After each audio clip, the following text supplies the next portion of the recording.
Europe 1, le journal de l'écho.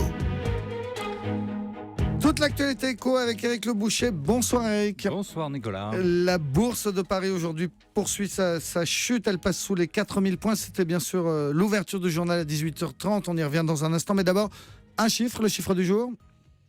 Plus 2,1%, c'est la hausse des prix de l'immobilier ancien. Cette année, selon l'étude Xerfi, les prix augmenteront encore de 1,7 l'an prochain. C'est le dynamisme qui se diffusera aussi sur le marché du neuf, avec des mises en chantier qui vont progresser 3% cette année, 5% l'an prochain. Voilà, l'immobilier est relancé. Voilà, mais à part ça, tout le reste est en baisse et notamment la bourse, donc on le disait, en fort recul, cette fois notamment à cause des banques. Pourquoi cette inquiétude sur les banques ? On a calculé que lors des période de correction boursière comme aujourd'hui, les cours des actions des banques sont affectés 2 fois plus. Alors pourquoi ?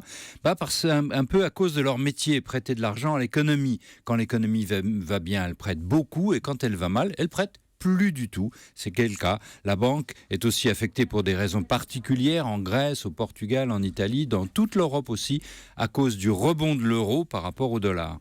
En Europe, donc, l'indice Stock Europe 600 banques, qui résume toutes les banques, a cédé 26% depuis le début de l'année. BNP Paribas a cédé 20%, le Crédit Agricole 27%, la Société Générale 30%.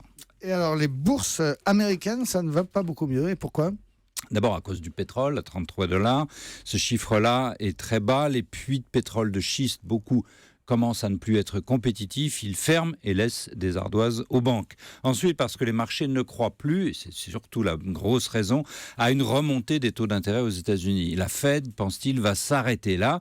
Et si les taux restent bas, cela signifie que les banques vont moins gagner d'argent sur leurs prêts. Enfin, le marché s'est effondré aux États-Unis à cause de la filiale locale de la Deutsche Bank qui serait sous-capitalisée, à l'image de toutes les banques européennes dans leur ensemble, selon les Américains.